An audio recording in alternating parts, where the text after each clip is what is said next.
Now it's time for News Extra 7:53 and brought to you today by Intralinks. Here's Kevin Mooney. Thank you, Dennis. Good morning, everyone. And before we do anything else, I want to wish my wife Tracy happy anniversary, 30th today. So happy anniversary, Trace. Looking forward to the trip next year, or actually later this year. Jerry Lucas is our guest today on News Extra, and he is doing a lot of research on Hiram Scott and what is the myth and what is the truth. And you might recognize Jerry from being the mountain man up at Scottsbluff National Monument. He's going to recreate that character later this summer. So welcome, Jerry. You've been working on this ever since 2006, right? That's correct. It's a labor of love and frustration. Yeah, I'll bet it is. I'll bet it is. Now, in those 7 years, trying to figure out what you're doing here is trying to figure out exactly what is the truth with Hiram Scott. So tell us a little bit about what you found out to this point, anyway, generally speaking.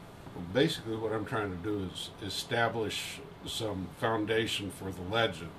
And things that I've kind of found out that support both sides.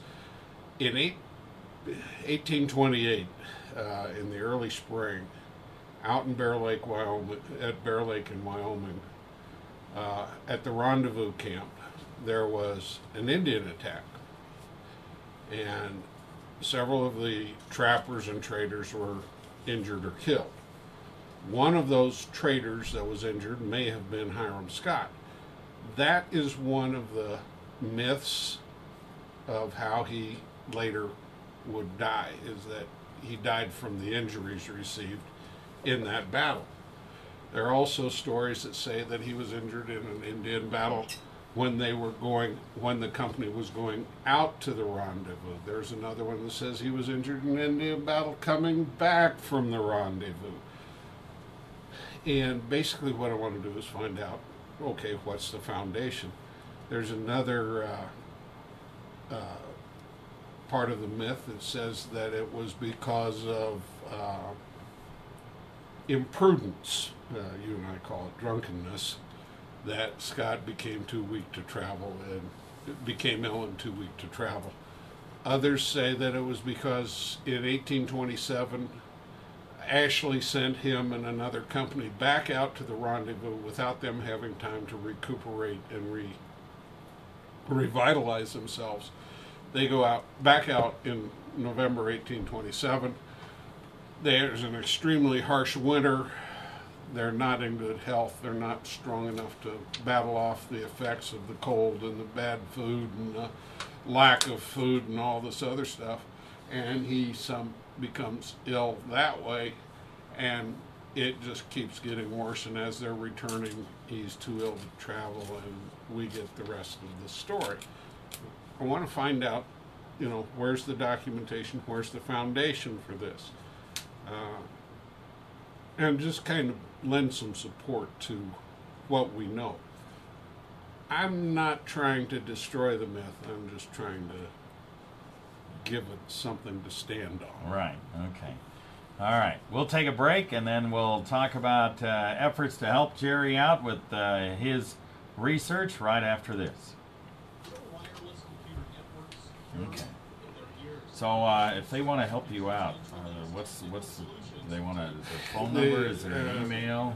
They need to send, if they want to send money, if they want to make a monetary donation, they send the money to the Oregon Trail Communities Foundation at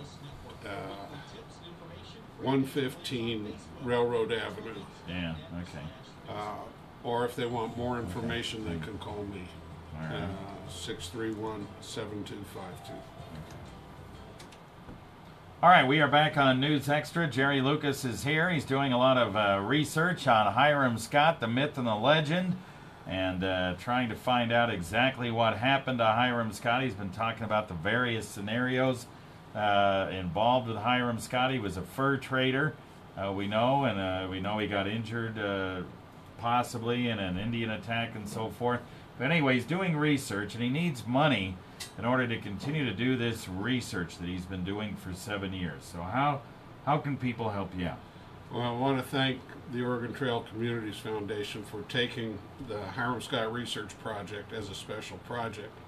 If people want to donate monetarily, they can send the money to the Oregon Trail Communities Foundation at 115 Railroad Avenue in Scottsbluff, and make sure that they note that the money is for the Hiram Scott Research Project. If they want more information about the project and what's going on, they can call me at area code 308-631-7252, and I'll be more than happy to talk to anyone. All right, and real quick, we got about 30 seconds. Where does that money would go toward you're researching in various areas, right? Yes, that will help me travel to Pinedale, Wyoming, Lincoln, Nebraska, St. Joseph, Missouri, Columbia, Missouri, and St. Charles, Missouri, which are areas which will hold records, hopefully giving us a picture of Hiram Scott before he was in the fur trade and up to his current condition. Yeah, ultimate demise. All right, very good. Thank you, Jerry. Appreciate it. Well, thank you. I appreciate your support.